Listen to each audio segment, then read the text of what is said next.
Bonjour les enfants. Alors c'est avec joie aujourd'hui qu'on se retrouve, c'est vrai d'une manière un tout petit peu particulière, on n'a pas l'habitude de se parler à travers un écran, mais c'est quand même l'avantage des outils technologiques. Alors tous les lundis, nous aurons la joie de vous présenter un saint ou une sainte, et cela est très important. Tout d'abord, cela nous montre bien que les saints ne sont pas loin de nous, ils sont proches de nous et ils veulent vraiment nous aider. Alors, vous voyez en ce moment, vous voyez mon image et vous savez que j'existe réellement, même si vous ne voyez que mon image. Les saints, c'est la même chose. On peut voir leur image, on peut voir certaines représentations des saints, mais on sait qu'ils sont là et qu'ils existent réellement. Et alors, pour les saints, c'est encore mieux, parce que ils peuvent agir directement. Ils n'ont pas besoin d'écran pour venir à votre aide. Ils peuvent vraiment vous aider directement. Et c'est pour cela qu'il est important de mieux les connaître, pour ensuite mieux leur demander leur aide. Et puis le deuxième avantage aussi de faire la connaissance d'un saint, c'est de nous montrer que la sainteté est possible. Et pas seulement pour une certaine catégorie de personnes, non, elle est possible pour tous et pour vous aussi, les enfants. Alors aujourd'hui, nous allons découvrir une très belle figure de sainteté en la personne de Saint Jean de la Croix. Alors pourquoi vous parlez de Saint Jean de la Croix? Ce n'est pas parce que c'est un saint qui va être fêté cette semaine, mais c'est tout d'abord en raison de son amour pour la Vierge Marie. Saint Jean de la Croix a beaucoup aimé la Vierge Marie, et il va pouvoir nous aider à nous préparer à la grande solennité que nous allons vivre ce mercredi, qui est la solennité de l'Annonciation. L'ange Gabriel qui vient demander à la Vierge Marie si elle veut bien être la mère du Sauveur. Et puis la deuxième raison pour laquelle nous avons choisi de vous présenter Saint Jean de la Croix, c'est qu'il peut nous aider aussi à vivre les temps que nous vivons en ce moment, un peu cloîtrés chez nous. Saint Jean de la Croix était un religieux, il a été cloîtré, et donc il peut nous donner de bons conseils pour vivre ce temps de confinement. Alors ne vous inquiétez pas, Saint Jean de la Croix peut vous aider directement, avec lui, pas de risque de contamination. Si il y a une chance d'être contaminé par Saint Jean de la Croix, et cette chance, c'est d'être contaminé par son amour pour Dieu. Alors tout d'abord, avant de répondre, d'aborder ces deux points, nous allons d'abord faire un bref rappel sur la vie de Saint Jean de la Croix. Alors Saint Jean de la Croix est né en 1542, il est né près d'Avila, en Espagne, dans une famille pauvre. Très vite, il va connaître la souffrance avec la mort de son papa. Sa maman va être obligée de travailler pour nourrir sa famille. Elle est nourrice. Et lui-même va être aussi obligé de travailler vers l'âge de 15 ans pour payer ses études. Il sera élève infirmier. Alors, cette expérience va beaucoup le marquer et toute sa vie, il va garder un très grand amour pour les malades. Il sera tout dévoué aux malades, quelles que soient leurs conditions. Il sera d'une très grande générosité, cherchant toujours à répondre à leurs besoins. À l'âge de 21 ans, Saint Jean de la Croix décide de se faire religieux, d'entrer chez les carmes. Il sera ensuite ordonné prêtre et c'est lors de sa première messe qu'il va faire une rencontre qui marquera toute sa vie. Cette rencontre, c'est celle avec Sainte Thérèse d'Avila. Et ensemble, ils vont réformer leur ordre religieux, leur communauté respective. Alors qu'est-ce que cela veut dire, réformer leur communauté religieuse? Cela veut dire aider les religieux et les religieuses qu'ils auront sous leur direction à vivre davantage l'Évangile, à mettre Jésus vraiment à la première place, à retrouver l'esprit de leur fondateur. Ils vont rencontrer beaucoup de contradictions dans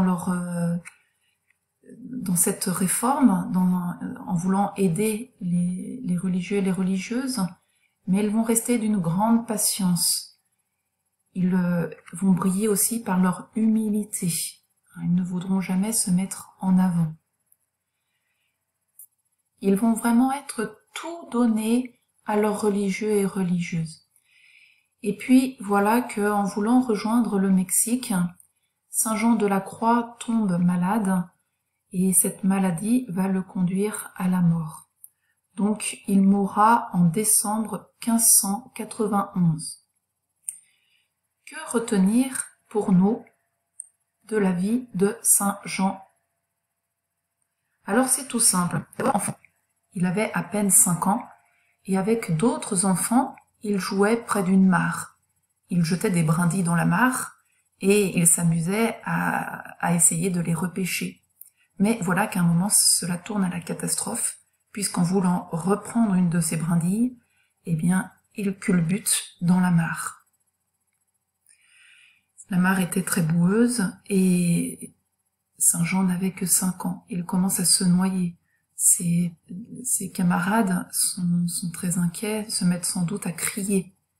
Et voilà que, tout d'un coup, Saint Jean voit une très belle dame. Vous l'avez deviné, c'est la Vierge Marie. Elle est toute belle, resplendissante, toute pure. Saint Jean, spontanément, tend ses mains vers la Vierge Marie pour qu'elle l'aide à sortir de cette mare. Mais lorsqu'il voit ses mains toutes sales, oh, il n'ose pas toucher cette dame si belle, il ne veut pas la salir. Alors il replonge ses mains dans l'eau boueuse. Cette dame, c'est la Vierge Marie. Et elle ne va pas laisser Saint Jean se noyer dans la mare.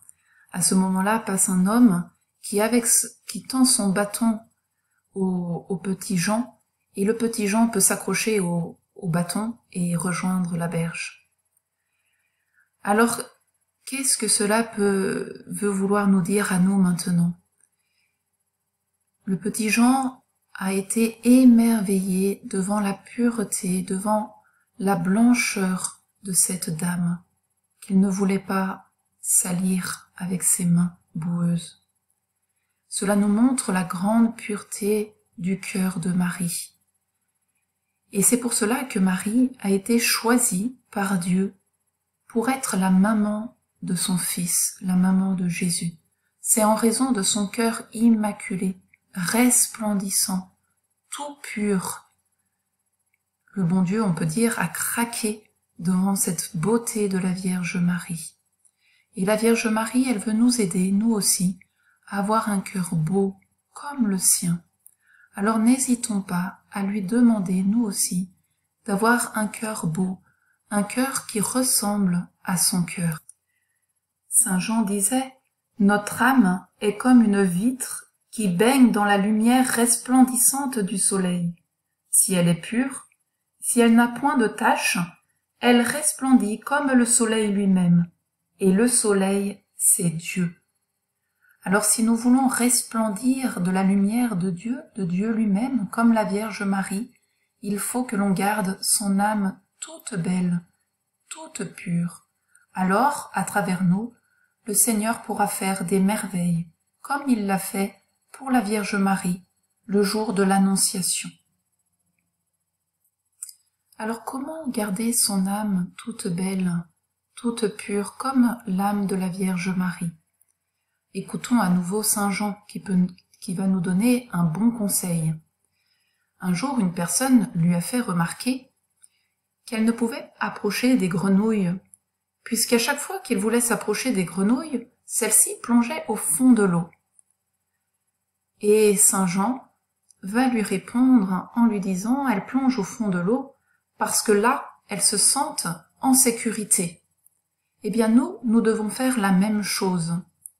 Nous devons nous plonger en Dieu, nous mettre dans le cœur de Dieu, parce que là, nous sommes en sécurité. Nous devons fuir le péché comme les grenouilles qui se plongent au fond de l'eau. nous devons nous mettre dans le cœur de Dieu. Alors Saint Jean de la Croix peut aussi nous aider à bien vivre ce temps un peu particulier que nous vivons, ce temps de confinement. Il a aidé beaucoup de religieux à vivre saintement, il a dirigé les âmes et il les a aidés à se recentrer sur l'essentiel, Dieu. En ce moment où nous sommes dépouillés de beaucoup de choses, de beaucoup d'activités qui nous plaisent, et c'est normal, eh bien posons-nous cette question. Quelle place Dieu occupe-t-il dans mes journées? Et profitons de ce temps qui nous est donné pour remettre Dieu à la première place. C'était un peu le but de Saint Jean, remettre Dieu à la première place, qu'il n'y ait rien dans notre vie qui prenne la place de Dieu. Et comment Dieu peut-il reprendre la première place? C'est tout simple. D'abord, en lui donnant du temps, en prenant du temps pour Dieu. C'est très important. Et vous voyez, Saint Jean-Paul II invitait les familles à faire de leur vie de famille des lieux d'intime communion de vie et d'amour, mais aussi de petites églises domestiques. Alors n'hésitez pas, à la maison, d'avoir un endroit où vous pouvez prier en famille, vous retrouver en famille, et que vraiment votre maison soit, qu'il y ait un lieu dans votre maison qui soit comme une petite église domestique, c'est-à-dire une petite église à la maison. Voilà. Alors nous allons tout de suite maintenant mettre en pratique les conseils de Saint Jean de la Croix et nous allons nous tourner vers la Vierge Marie pour qu'elle nous conduise à Jésus. Et nous savons que si nous nous mettons sous la protection de la Vierge Marie, celle-ci nous conduira toujours à Jésus. Au nom du Père et du Fils et du Saint-Esprit. Amen. Ô Notre-Dame, nous nous confions en vous, en votre obédience bénie et en votre garde très spéciale, aujourd'hui et chaque jour. Nous vous confions nos âmes et nos corps.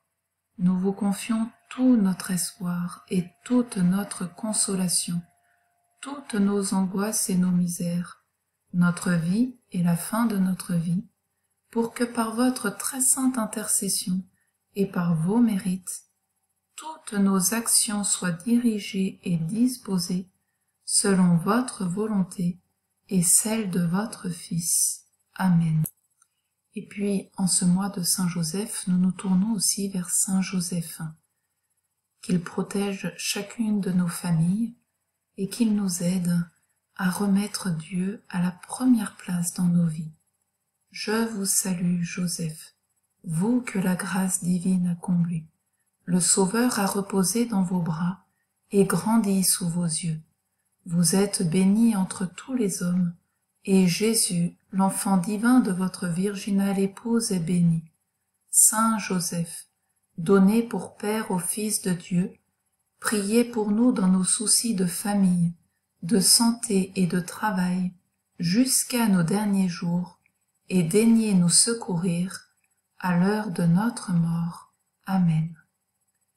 Tous nos amis du ciel, priez pour nous.